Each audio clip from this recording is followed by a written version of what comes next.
Welcome to another round of FPRI's Roundtable for Rising Philadelphians, sponsored by BNY Mellon Wealth Management. It's nice to see so many new faces, and I know that tonight's going to be a dynamic evening. I've known both of our speakers for years, and if you were to ask me, today is almost like Christmas Day. The fact that we could get both of them in the room to talk on a subject as important as leadership, what that means, what their experiences have been, what are the ramifications going forward. We're also lucky tonight to have Ron Granieri agree to moderate this session. Ron is masterful, and I want to give you a little bit about his background, and then we're just going to dive right in. Ron, after several conversations, graciously agreed to moderate this roundtable. He's the executive director of FPRI Center for the Study of America and the West. He's the chair of that group's study group. He hosts a very popular FPRI series monthly, Geopolitics with Granieri. He specializes in contemporary German and international histories, carrying degrees both from Harvard and the University of Chicago. He's taught at Penn, Temple, Syracuse, Furman, and the University of Tübingen. The thing that I admire most about Ron is his ability to take really large concepts, wide-ranging discussion points, and bring them back into something that's approachable and manageable. He's the perfect leader for tonight's discussion on leadership. Ladies and gentlemen, Ron Granieri.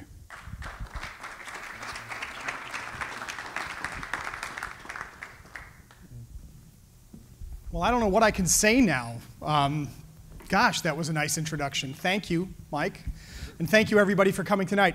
I'm going to do one of the places that I taught in my career is a lovely college in South Carolina, Furman University, which was initially founded by American Baptists. And one of the lines that's often made in the Baptist church is that while it is very becoming that many of you are so humble that you want to sit in the back of the church, that actually you should be called forward. We would like very much to have as many people sit close to the front as possible so that we can have a better conversation. And so I will allow you all to wrestle with your own consciences about coming forward. But it is an attribute of leadership to be willing to come forward, especially when requested to do so. But we would like to have as many of you up here as possible for conversation. I just want to say a couple of words to get us started tonight and to introduce the two stars of the show, and then we will have a conversation. I'll ask them questions, but you are welcome and actually encouraged to ask questions of your own, and Eli Gilman has the microphone, so when the time comes for individuals to ask questions, Eli will circulate through the audience. So anyway, I want to add my welcome. I want to add my thanks to the first troop for having us here tonight, but I want to add my welcome to the FPRI Foreign Policy Roundtable. As Mike told you, I'm Ron Granieri. The moderator of today's discussion, and all of us at FPRI are delighted that you could join us here tonight for this conversation, our discussion on what you need to know today to lead the world of tomorrow. Now, the Foreign Policy Roundtable, as many of you know, if those of you who are new, we're very glad to see you. Those of you who have been here know this already. It reflects FPRI's desire to reach out to local professionals at all stages of their careers, to encourage them to become interested in foreign policy in general and the FPRI in particular. And we hope to accomplish this by inspiring and provoking conversations about world affairs that are relevant to your experiences, but also encourage you to reach outside beyond your comfort zones.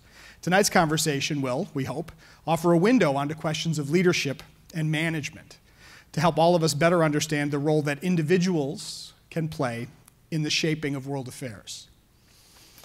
Now, effective leadership is like pornography. It's hard to define, but most people know it when they see it. All of us have, at one time or another, been or experienced good and bad leaders. It can be very difficult to say exactly what good leaders or bad ones have in common. The alchemy of personality and situation doesn't always make it easy to come up with strict formulae. But as a representative of the Foreign Policy Research Institute, which favors the study of history and culture to appreciate policy, I would say that the best way to learn the meaning of leadership, good leadership, is to study leaders. and to discuss specific situations, not in search of inflexible rules that apply in all circumstances, but rather to develop a sense of the possibilities and limits that face even the most intelligent and gifted people. I happen to think that the more we know about the experiences of others, the more we can develop not only the confidence that we have that we can handle whatever comes our way, but more importantly, the humility that keeps us from believing that we already have all the answers. However one defines leadership, it's clear to me at least that the best leaders find a way to balance confidence and humility, the capability to listen as well as to convince, to push people to be the best they can be by pulling them towards the goals that the leader thinks are most desirable. Because after all, the best leaders don't impose their will on their colleagues, but rather help them accomplish things that all of them agree that they want. So what does a good leader need, and how does a good leader lead? These questions and yours will guide us today in our discussion with our two guests, Ambassador Adrian Basora and Carol Raleigh-Flynn. I'd like to call them both forward to come sit in front of us all while I introduce them both. Ambassador Adrian Basora, with humility, welcome, is a senior fellow at FPRI and the director of its project on democratic transitions. A career foreign service officer, Ambassador Basora served as National Security Council Director for European Affairs and as ambassador to Prague during the Velvet Divorce. He is a past president and trustee of the Eisenhower Fellowships, a global network that has trained and developed several hundred leaders, including future presidents, prime ministers, CEOs, and NGO and media directors from over 50 countries around the world. Ambassador Basora sits on various boards in both the public and private sector and continues to mentor a number of young professionals at all stages of their life and career. Carol Raleigh-Flynn is the founder and managing principal of Singa Consulting, a professional services firm. A 30-year veteran of the Central Intelligence Agency, Ms. Flynn has held senior executive positions, including Director of the CIA's Leadership Academy, Director of the Office of Foreign Intelligence Relationships, Executive Director of the CIA Counterterrorism Center, and Chief of Station in major posts in Southeast Asia and Latin America. She has extensive experience in overseas intelligence operations, security and counterintelligence, and is an adjunct associate professor at Georgetown University, as well as a member of the Council on Foreign Relations. Ms. Flynn has a BA from Wellesley College and will complete an MS in cybersecurity from the University of Maryland University College in December 2014. A certified executive coach, Ms. Flynn also has experience in designing and delivering advanced education and training to adult learners. And we are delighted to have both of you with us tonight. Thank you very much.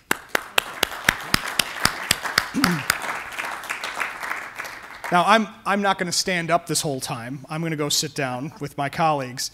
But I want to start by throwing a question out to both of them. And that basically is, so what is good leadership? Carol Raleigh-Flynn. Oh, so I get it first. You get it first. Good leadership, well, it's like pornography. I think there are a lot of different definitions of leadership. If you Google leadership definition, you'll come up with a lot. And I think that's in part because leadership, I believe in situational leadership, that it should adapt according to a situation. But I think there are some constants in great leadership, and and most of us who look at leadership make a distinction between leadership and management. But I'm going to talk about leadership, which to me is leadership with a capital L.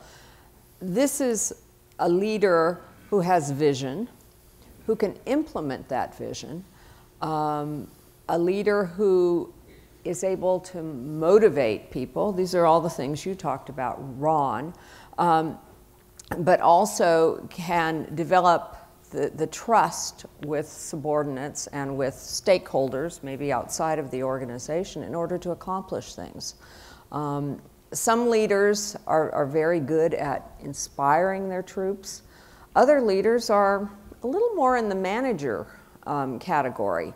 Those who are really good at inspiring their folks, but who don't necessarily get their hands dirty in the nitty-gritty, have to make sure to surround themselves with people who are good at the nitty-gritty. And so leadership, I think one of the most important components of leadership is self-awareness.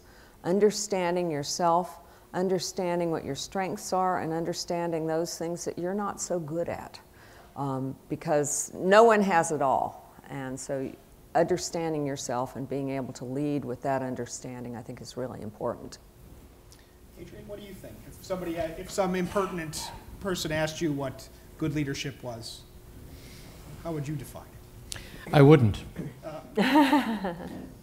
Because what I think is important is to, well, let me say, I do make a distinction between leadership and management, just as Raleigh has done. And I think it's a very important one, and all too many business schools, there's a Wharton event going on in the courtyard downstairs, and too many university academics talk about leadership, but then what they tell you is how to be a good and effective manager. And that's, you know, that's something definitely worth learning, and the more effective a manager or a leader is, the better, because implementing the vision is indeed important. But to me, the distinction between management and leadership is essential. As I agree with you on that, Raleigh. And the most useful definition of leadership to me is involves certain attributes. Obviously, Ron gave a very good definition of it right here from the podium, the lectern a minute ago. I don't quibble with one word that he said, and Raleigh has already implied many of the things that define a leader for her. And I certainly agree that you know one when you see one. And let me give you 4 examples of leaders who people from all, I'm going to give you, this is a global, this is an international an internationally oriented think tank. So I'm speaking to you from a global perspective, not just what it takes to be a leader in the United States in an American cultural context, but Eisenhower Fellows from all over the world. It's a leadership development organization. Over 500 emerging leaders came through the program under my watch during the 8 years that I was president. And there were 2 men who year after year after year, when I taught a leadership seminar, we had an opening seminar for them, one day of which was devoted to leadership. I, at a certain point, got tired of Wharton professors telling us what was really management, and instead did a lot of reading about and thinking about leadership. The 2 men who, whether you're talking about Latin Americans or East Asians or Africans, Europeans, all of these countries were represented in the multi-nation programs that we had, were Mandela and Gandhi. And then some of the Europeans who knew American history would say Washington and Lincoln. Or some of the Americans, because I did launch a USA program to send emerging American leaders overseas, would single them out, these 2 presidents out. And some Europeans would also mention Václav Havel. I'll come back to this in discussion because we're keeping our opening comments short. But you know one when you see one. I'm giving you 4 examples of people that I consider to be real leaders. Havel was a terrible manager, but he was an extraordinary leader nevertheless. The attributes that make the good leader, in my experience, whether it was in my 30 years of the career, in government career in the American Foreign Diplomatic Service, or serving as an ambassador, or whether subsequently in other, as president of Eisenhower Fellowships and other boards, etc. Here are the things that I would emphasize as the attributes that make for a leader who is effective, that make for a great leader. Vision. You've mentioned it, you both mentioned it. I put that first. Knowledge. I guess you could be a tribal leader who only knows the jungle next to you, but I'm talking about great leaders who make a difference on a global scale or on a national scale. So knowledge, you cannot be ignorant. You have to constantly be learning. That's something that is not often as emphasized as I think it should be. Self-confidence, and I think you mentioned that, Raleigh. The ability to inspire trust. And by the way, that it helps to have a lot of integrity if other people are going to trust you. Really caring about your followers, the team, building a team, but because you care about them, not just because you need them to follow you, but you care about them, and you share their goals, they share yours. Persistence. That's something that's not often mentioned. But I don't know how many of you know President Havel's history, but he served much of his career as a stoker for furnaces. This great intellectual playwright poet was, because he was a dissident, he was forced to do menial labor, and it seemed hopeless that what then became the revolution would ever succeed. But he was persistent. He never gave up hope. Responsibility. So a sense of responsibility that your actions will make a positive difference for the society or the context in which you're trying to the organization in which you're exercising leadership.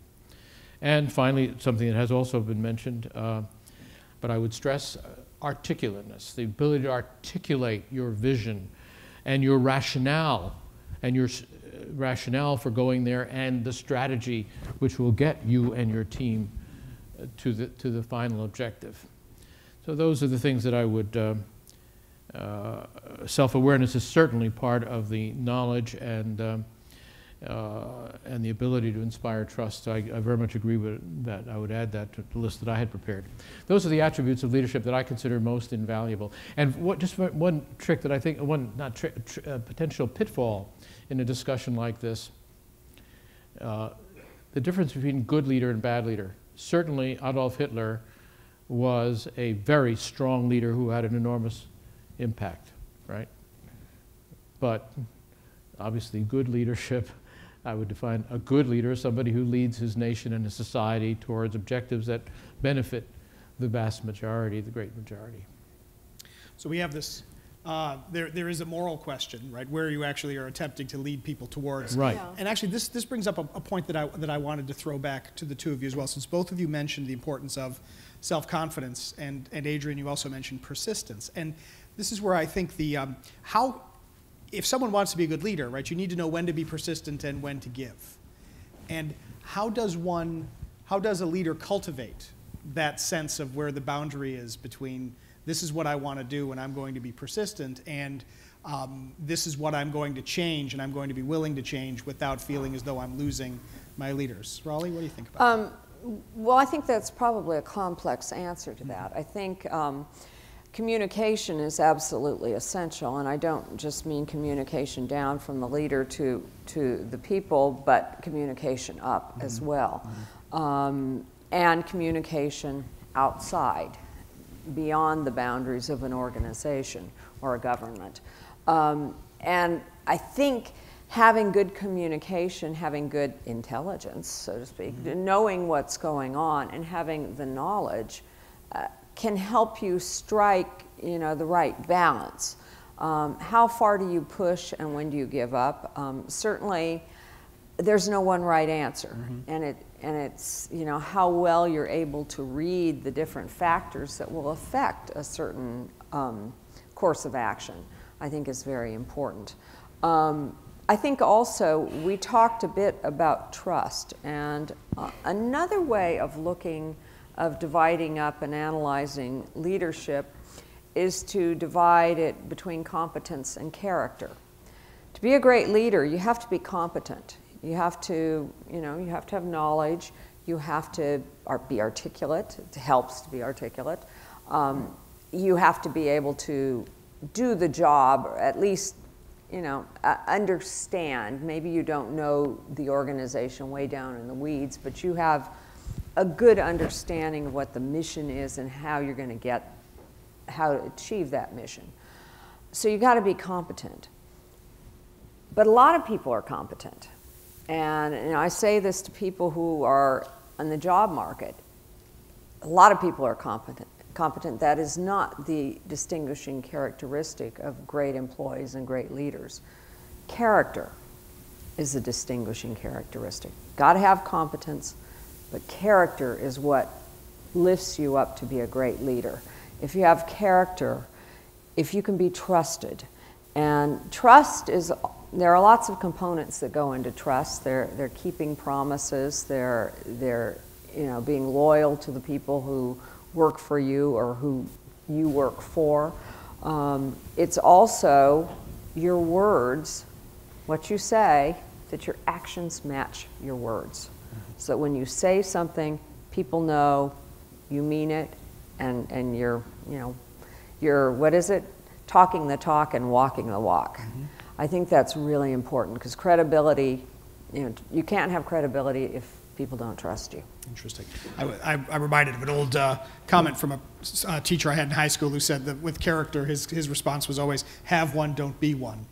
That's a good one. It's a very good thing. Well, I wanted to ask, since you didn't let me answer your question. I was going to let you answer, but I wanted to build on it a little bit for you, Adrian, because I'm curious about this question of how you observe, how you get a sense for where this boundary is. I wanted to ask you also, clearly, none of us are born to be ambassadors. We become them, even if we were born with certain skills. And I'm curious, what did you look for in mentors or people as you moved along? Were there particular examples? You don't have to name names, but examples of good leadership that helped you shape your sense of where the boundaries of, or the parameters of good leadership lay? So I'll try to answer this question, but I want to give my answer to your earlier question as well.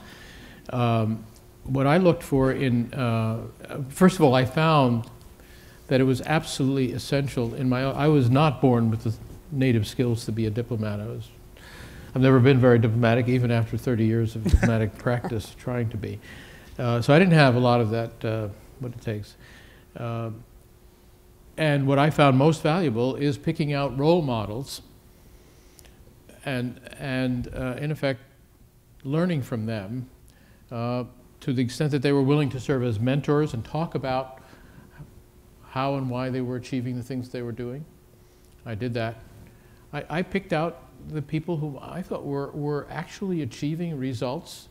In my case, I was in the American Foreign Service, and working either at the State Department or embassies overseas, or sometimes on detail to the National Security Council and other places. I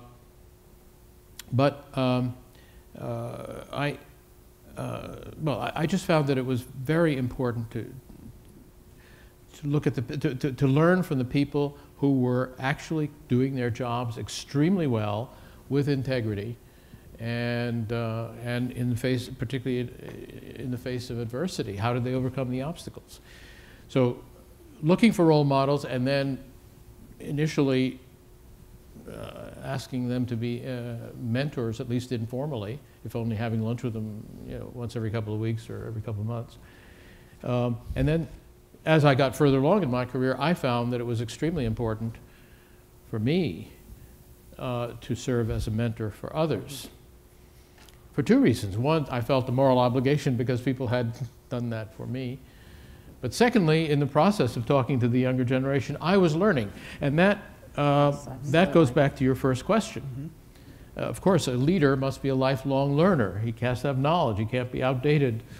But as to how you set the boundaries, yes, I believe strongly in persistence. A leader, to me, a good, strong, effective leader is somebody who sees beyond the next challenge, who sees beyond the horizon.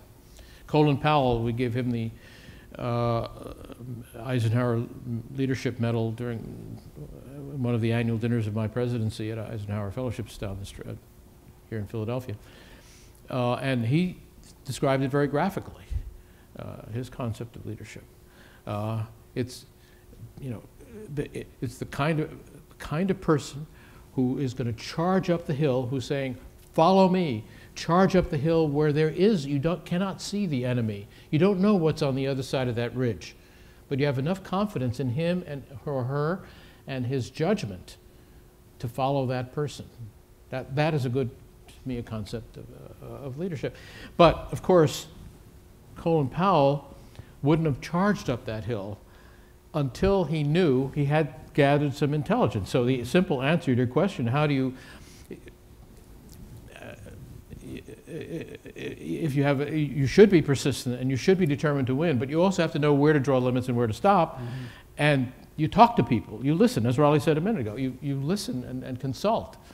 It's a two-way street. Communication is not just being articulate, telling them what to do or why you want them to do it. It's a question of learning from them the realities, which the leader, and the larger the organization, the more it is a problem. The higher up you are, the more insulated you are from what's happening on the front lines or on the street. Or that's listen, but but listen to several people, not just one or two. Very good. May I say just Please. a couple things? First of all, I think everything. I agree with everything you said, and I think leaders have to be not only learners but teachers. Exactly what you said. That if you're not teaching and developing your folks, you're not really being a leader. I also think a leader, as part of learning, learns from failure, learns from mistakes, and I don't think you can find a great leader who didn't make mistakes along the way. A lot of leadership is resilience and learning from failure and then getting over it, learning and not making the same mistake twice. Mm-hmm. So I think resilience is very, very important. There was one other point. I should have a pencil. I can't remember. That's all right. I can provide you with both. No. That's all right. There was something else I was going to say. So good memory is important. Good memory is really important. Absolutely. Well, I'm reminded also of another quote from a great leader, from Konrad Adenauer, who experienced a lot of ups and downs in his career before he became Chancellor of Germany, and he famously said that to fail is neither a sin nor a shame. To fall is not a sin or a shame. To remain lying down is both. Exactly. And that's, I remember what right I was going to say. All it takes is an Adenauer I was going to quote. say, in terms of knowing when to push and when to stop, again, it's an old cliche, but pick your battles. Mm-hmm. Know when it's worth pushing and when something really does matter. And again, a lot of that is just knowing the lay of the land. See, this is, I think, an interesting point, the question of situational awareness, right? Mm-hmm. There are plenty of leaders who want to assert their leadership by insisting on a particular point when it might not be the right time to insist upon it. That's exactly right. And if you're leading because of the position you hold, you're not really leading. Mm-hmm. The minute you have to say, do this because I said to do it, you've just lost. Mm-hmm. I'd like to just add one thing. I emphasize knowledge and lifelong learning, but this is, of course, it's an obvious truism that I'm saying, but I want to emphasize it nevertheless. This is an increasingly global world. And, when I see the American media, and it's not that easy for people who are living currently in the United States to be as aware as I think you all need to be as to what is happening in the rest of the world outside of America and how those global trends impact the career path or the line of activity in which you're building your professions and in which you aspire to be leaders. So I want to very much stress the international and global aspect. This is not a jobs fair about how you get a job at the Foreign Service or at the CIA or any other place in the U.S. government. But I do want to make a plug for distinguishing yourselves from others who aspire to be leaders by keeping an eye on the rest of the world, not just on what's happening in your organization or in your state or city or in your country. We're being impacted. In my lifetime, I've seen an enormous, enormous change about what you need to know to lead successfully as a result of global change at an accelerating rate. I want to ask a slightly personal question of both of you, and that is, both of you obviously very successful as leaders in your fields. Was there a particular moment or a particular event in your career where you realized, hey, I'm pretty good at this, I think I will I think I can be a leader. You want to You take first, that you first? Oh, I have to go first. Oh, That's what you, boy. Since you sat closer to me, right? You get to go first. Well, I remember some moments when I wasn't sure if I could be a leader, which probably made me a better leader, because I did have some doubts, which made me, you know, understand that I needed to get better, I needed to learn. I actually kind of pity the people who worked for me the first time I was a supervisor and had people under me, because I was a bit of a micromanager. And again, I think that's a real problem the first time you have a leadership position. There is a tendency, because you got there because you were so good at doing the job as an individual employee, and when you become a leader, you kind of have to let go.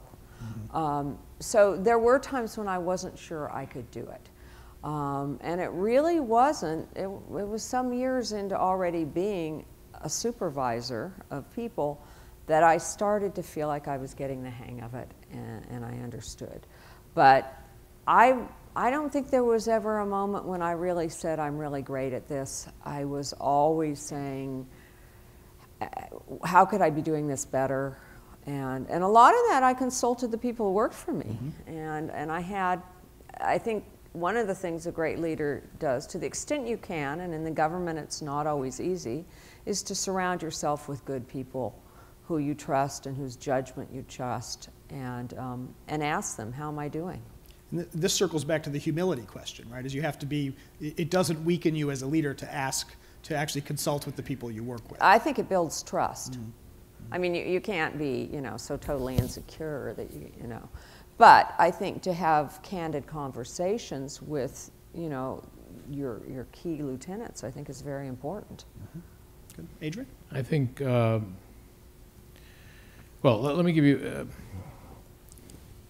I'll try to answer your specific initial question, and that is, when did it first occur to me that I might have potential as a leader? And it was in my second assignment in the Foreign Service. My first had been overseas in Peru, and I had a terrific experience. But I was, you know, a field political officer gathering information, filing reports about what was happening in Peru. And I had the good fortune to be bilingual in Spanish and could communicate with people and learn, speak to younger people, not just the establishment. Then I got to Washington and did some very, well, I had a wonderful desk job. I was analyst for Cuba at a time when the Castro regime had just been consolidated, but our policy was to say that it wasn't consolidated and it was about to fall thanks to the embargo. And I had this dissident's role of having to say, well, wait a minute, the facts on the ground seem to contradict what our public policy is saying. I would say this privately to the Secretary of State and to the other leaders of the State Department. But at the same time, I began to realize that the State Department had fossilized, all large organizations fossilize periodically. And I joined the Junior Foreign Service Officers Club, which at that point had been more of a social networking opportunity for younger career officers. But some of us began to see that things weren't going well, not just with regard to Cuba, but the whole emphasis on promotion in the Foreign Service was if you do political work, not economic work, not science work, not commercial work, that's just one small example, that the Foreign Service was becoming outdated in terms of what the actual needs of U.S. foreign policy were. And so I got very concerned, not myself, but several of us didn't want to just go to parties to meet each other, but we wanted to do something about the future of the Foreign Service. And so I got interested because of a concern, an issue, not because I thought I was a leader, but what is it, I said earlier, a leader is somebody with a vision, you could say, and a concern for the betterment of the society or the organization. So it was by default that I was deeply and passionately worried, concerned, and passionately desiring to do something about it. That's what first got me into a leadership role as chairman of the Professional Activities Committee of the Junior Foreign Service Officers Club. But just one very quick thing. One thing that I would like to emphasize, some of you are probably already in leadership positions or early transitional positions of enough management so you're not just required to shine as an individual professional performer. But in recruiting Eisenhower Fellows from all over the world, working with nominating committees in 60 different countries, I found that in most countries, and I think even in the United States, one of the initial hallmarks of a leader and how you know you may have leadership potential is that you are absolutely brilliant and conscientious at doing your own professional job, whether it's as a lawyer or an engineer or, and in fact, I spent a year at General Electric, which had one of the best leadership management development, also leadership development programs in industry.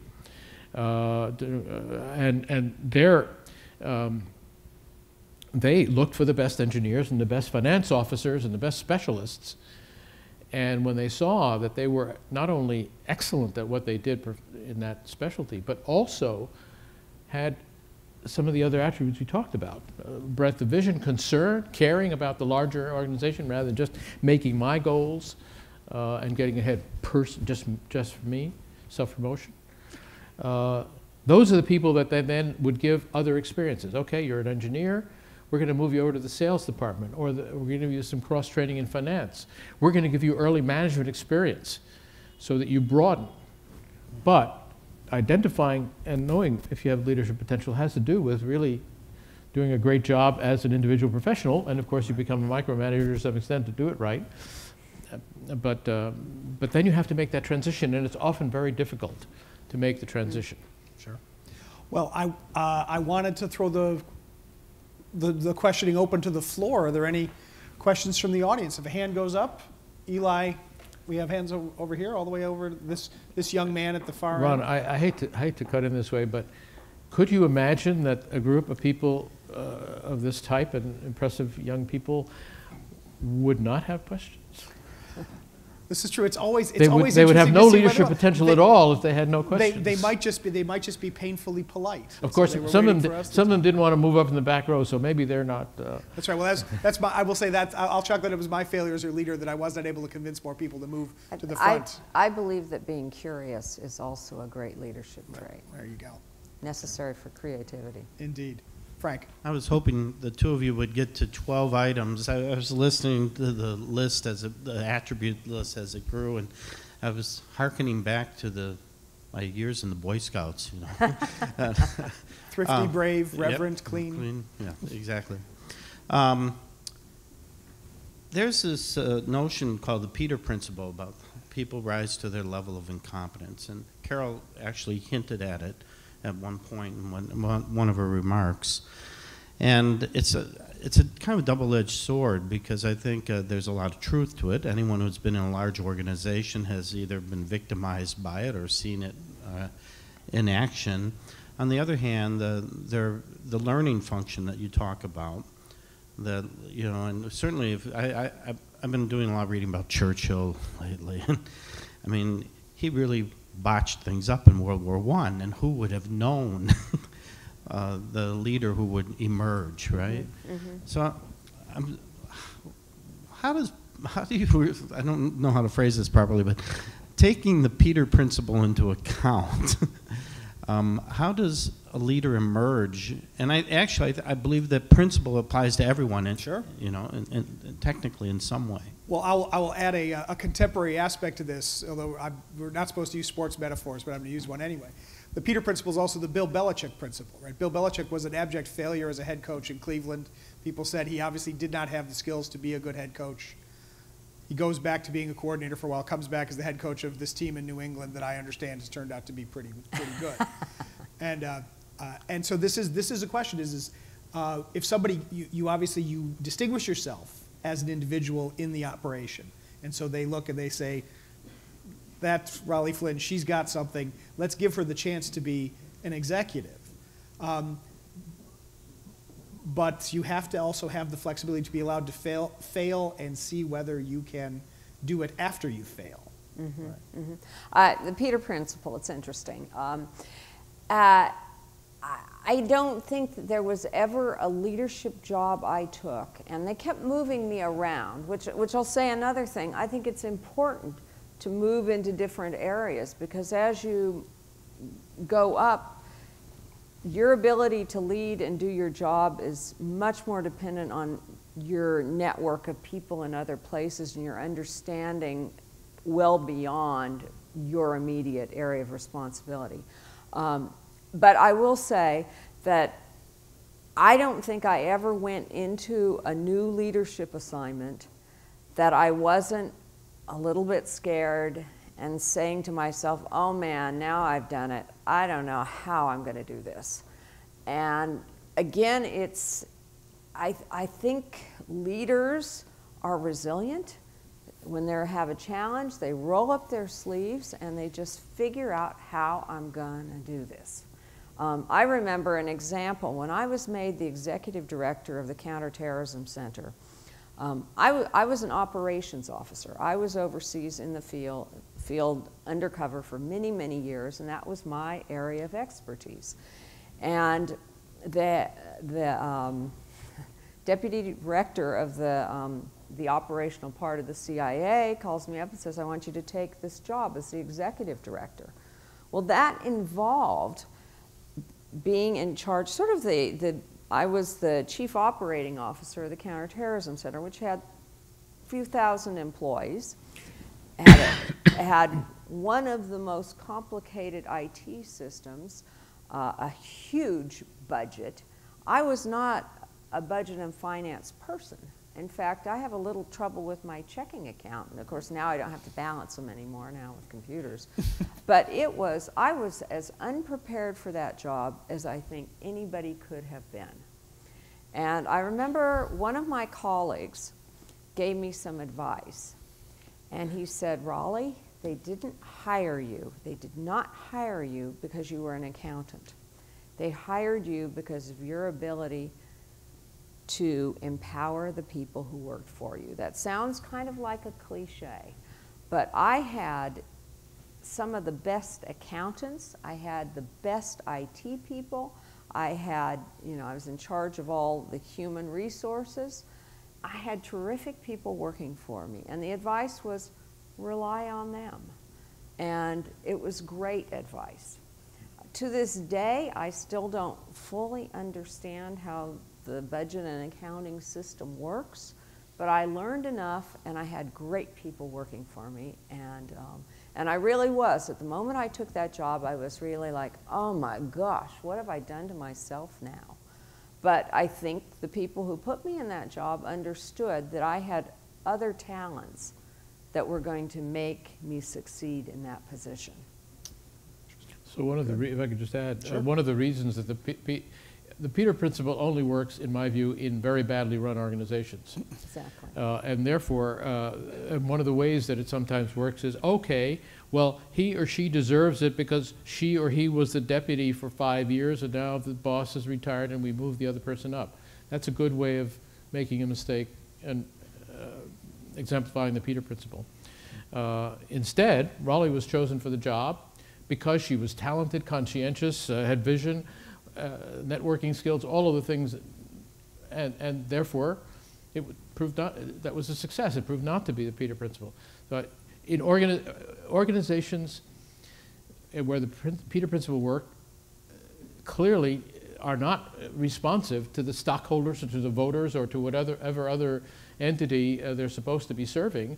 And I'd be very suspicious of any organization. I would not support it if I saw the Peter Principle at work in it. Very good. Matt? As a citizen, we all sleep well knowing that the CIA and the State Department's staffed with some of the best people in the country. But I was hoping that you'd be able to share some instances as leaders. But you're not convinced that it's really true. As leaders where you've had somebody that was troublesome or that didn't see your vision or wanted to completely go against it, and how, as a leader, do you deal with that situation and either persuade them or find another way to deal with them? Excellent question. Really good question. You want to throw the hard one? Go ahead, You answer, wanna- Adrian. All You right. can have that. Okay. Well, first of all, I think that it's one of the weakest points of many leaders, or let's say of many managers who think they're leaders. And one of the distinguishing characteristics is somebody who can deal with mediocrity or underperformance. Your concept of somebody who is underperforming or not, or not doing the job right, right? So many senior managers and would-be leaders try to sweep it under the rug, don't want to confront it, let other people carry the burden, and if they're communicating with their team and if they're honest with themselves, then they say, okay, I'm avoiding this problem. I shouldn't be avoiding it. I'm going to tackle it head on. It's hard to do. Mm-hmm. I've done it, and I'm glad I did it, and my successor running the organization thanked me for getting rid of people who were, it takes a while. First of all, if you're fairly high up in the organization, it's hard to, despite the fact you're communicating, but by definition, you're super busy. So you don't necessarily know all the faults, and you have to have develop enough trust in other people in the hierarchy down the line to tell you honestly, have a dissent channel or find other ways. It's hard for a leader, the larger the organization, the harder it is for them to know somebody who's really underperforming. And so getting that's why the communication that we talked about earlier. And the trust. If you're trusted, then people will tell you this person is sabotaging the organization or is not earning his or her salary. So I think it takes courage, and I guess I would add courage to the qualities of leadership. It's worth noting historically, even some people who are considered to be very effective and inspirational leaders, firing people is the hardest thing to do. Ronald Reagan was notoriously bad at firing people, but he was at least smart enough to have people around him who could do it for him. I think it's really critical if you have a poor performer or an underperformer that you deal with the situation, because not to deal with it is a decision, and it has an impact on everybody else in the office and on your and how they perceive you as a leader. And I think we look at the two ways of dealing with conflict, and essentially you're dealing with a conflict here. There's dealing with it on an emotional level, or there's dealing with it on an intellectual level. If you're dealing on it on an intellectual level, you're dealing with issues, you're dealing with work issues, you're dealing with the actual procedures. You're not saying you're a bad employee. So you've got to deal with that issue, talk to that person, or have someone who works for you talk, depending how far down it is. Try to address the situation. If the performance can't be improved, then maybe you've got to decide what you're going to do. Either maybe you fire the person, maybe it's a question of bad fit. They're in the wrong job. This happens all the time. People are in the wrong job, and they need to come to understand what it is they can do for the organization. That's an ideal situation if you can move them to a place where they can do it. Do something, but if they can't, you have to go through a termination procedure. The other thing you said that they don't see it your way and they don't want to go along, which to me sort of hinted at dissent. And if you're a leader, you want to hear the dissent. You want to encourage an atmosphere where people will bring their ideas and their dissenting views forward. You very much want to avoid groupthink because you want to have all the information that's available brought to you. Now, I do believe that once the leader makes a decision, everybody needs to go along with it. But they have to keep the leader informed. If they think there's something not right with the way things are being done, they have an obligation to the leader to tell the leader that. But again, it's up to the leader to create an atmosphere that where people feel comfortable doing that. Amen. Let me just add something, because I was dealing with a case where the underperformance or the poor, inappropriate performance is irremediable, and you've got to fire the person. But I very much agree with what Raleigh just said. There are many cases that somebody is underperforming either because they're misfits for the job or nobody has ever told them that they were underperforming. or sufficiently, and nobody has mentored them sufficiently in showing them how to improve their performance. So there are many cases of underperformance that can be remedied, very much to the benefit of both the individual who's underperforming and the organization. But unless you're willing to face the possibility that you might have to fire a certain percentage of people, and that people know that they're not going to, you're not going to tolerate indefinite underperformance or non-performance, then In the back. If I may, first of all, I would like to thank both of you for leading us down this path of exploration of a very difficult subject. And I wish to commend Ambassador Basora for having indicated in his qualifying list the importance of responsibility.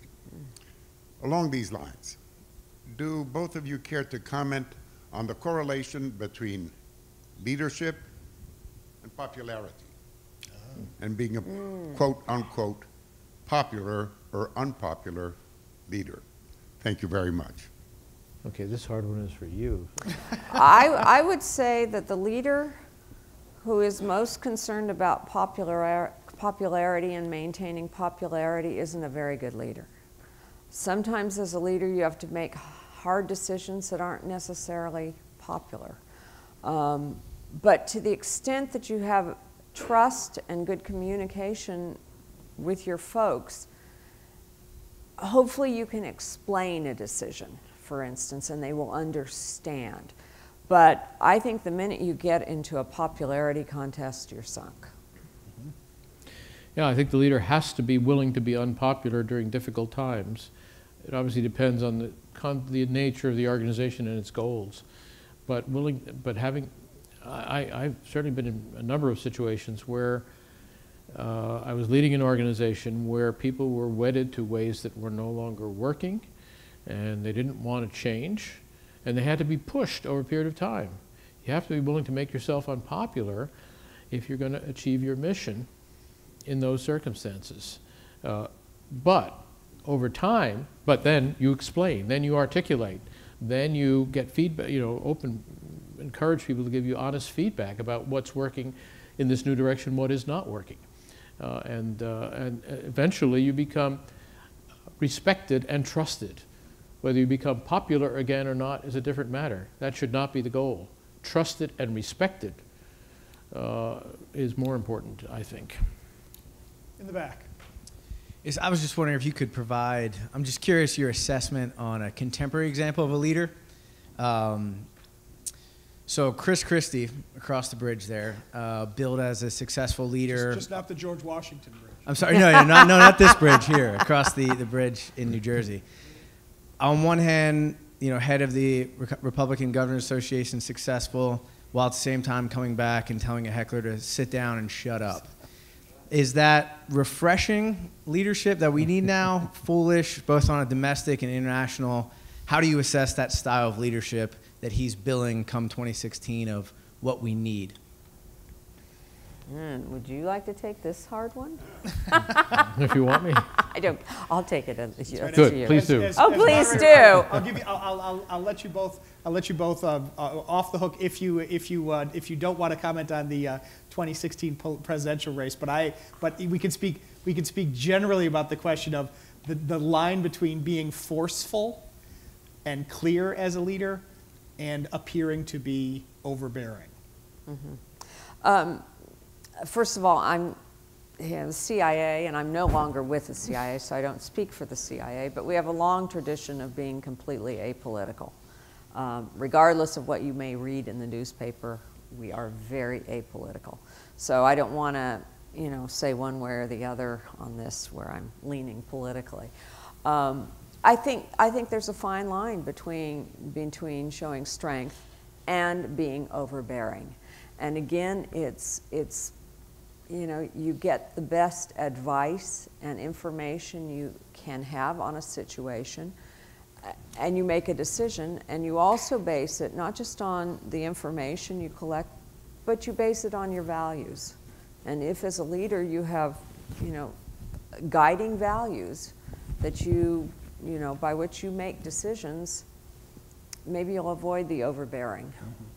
I don't interpret your question at all as being a political question. I'm an independent, and I'm answering in terms of style of leadership as opposed to whether he's been a good governor or would make a good president. So in terms of style, I'd give Christie a fair amount of time. I mean, how should I say? I'll give him the time of day because he says what he thinks very clearly, and he's willing to take risks and not just follow the mold. Follow the mainstream, which is you have these 10 talking points and you stick to them and don't say what you really think because you might alienate this constituency or that. I don't know if we are allowed to ask a practicing a very experienced politician who's a trustee of FPRI to comment any further on, in a nonpartisan way, about leadership styles in politics. We'll bring the microphone over to you.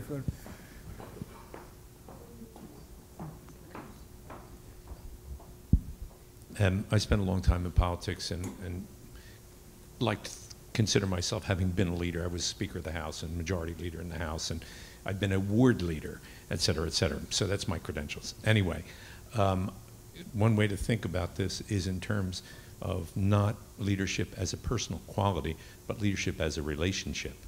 Mm-hmm. And in terms of popularity, I disagree with the speakers. I think popularity is an asset. It's an asset. You don't have to, it can't be and shouldn't be your entire asset, but it's an asset that you really need to cultivate. And in terms of leadership in the context of politics rather than a structured organization, you don't get to fire the people you lead. Mm-hmm. Obama doesn't get to fire senators. When I led the Pennsylvania House, I didn't get to fire representatives that disagreed with me. And so you need to be in a situation where you can't ever be in a position where you need everybody. Mm-hmm. So what you need to do is be in a position where you have the majority and you can tolerate the dissent over here, because on the next case you're going to have this majority and you can tolerate the dissent over there. So a leader has to be flexible in how you establish that majority. And the final point about that I would like to comment on is you said, how do you know? Well, the answer is, and I'm no bridge player, but when you play bridge, I'm told that you bid, 3 clubs or 4 spades or whatever it is. And when you make your bid, you got to make it. And then you get a lot of points. But if you make your bid and you miss it, you don't produce what you bet on, then you get a penalty in that equal amount. So when you're assembling a goal, or when you're seeking a goal and you're trying to assemble followers, you have to listen very carefully to each one of them, and then you make an estimate about how far can you go. So when we passed, just a specific example, sort of mundane, but when we passed the divorce code, do you see what I mean? Somebody had to be able to come to the leader and say, suppose there was a guy who was kind of running around on his wife while he was at a distant place. You mean like Harrisburg? And would this bill like have a negative effect on such a person? So that individual had to know that A, you knew what the content of the bill was, mm-hmm. knowledgeable. Mm-hmm. Second, that you would give him an honest answer, right?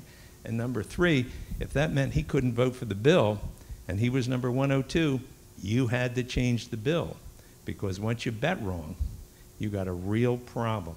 So in terms of estimating that, don't try and estimate the outcome if you are the president, which I see over and over, or the mayor trying to sell PGW or whatever he's trying to do, and he has no knowledge whatsoever of when the win is going to occur. And so if I would never get into a bridge game for money, right?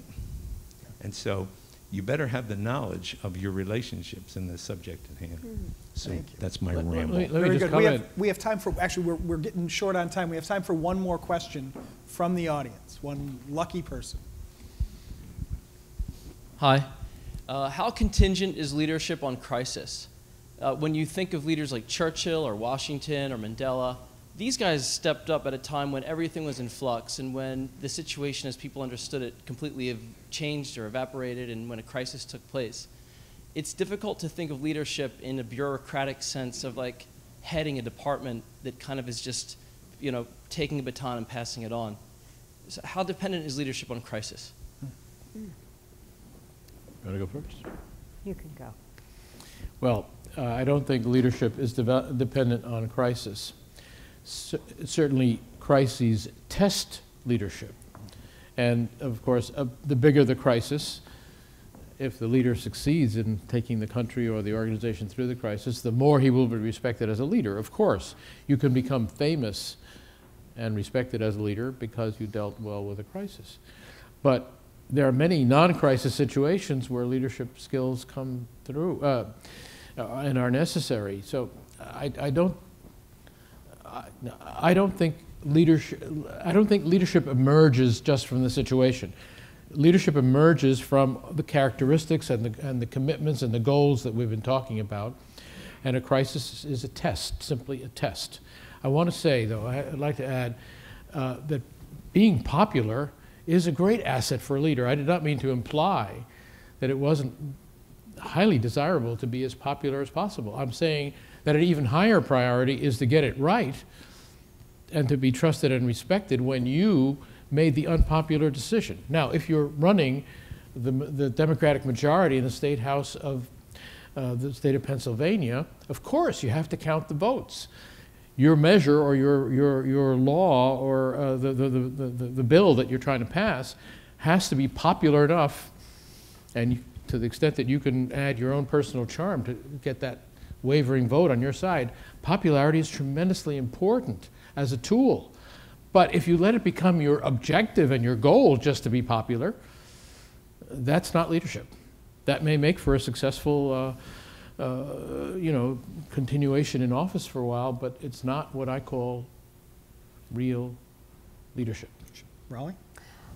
Well, I couldn't have said it better. I agree with you on both points. I think leadership, crisis absolutely tests leaders, and I don't think it's an accident that the list of leaders that you cited at the beginning that your Eisenhower Fellows said were all leaders who led during crises or during times of great turbulence and change. But there were many other, during the decolonization period, there were many other leaders who have been forgotten. These leaders had the stuff. They were tested and they had the stuff. A majority did not. One trait that I think is really important that we didn't mention, I think it's absolutely critical, and it's courage. Without courage, none of the rest matter, really. Yeah. But I would say that that is a great point on which to conclude that we need courage. And I'm going to show courage by telling these two very smart, very strong personalities that I think we have about reached the end of our time. But I wanted to thank Adrian, Basora, and Raleigh Flynn for joining us tonight for this conversation. This was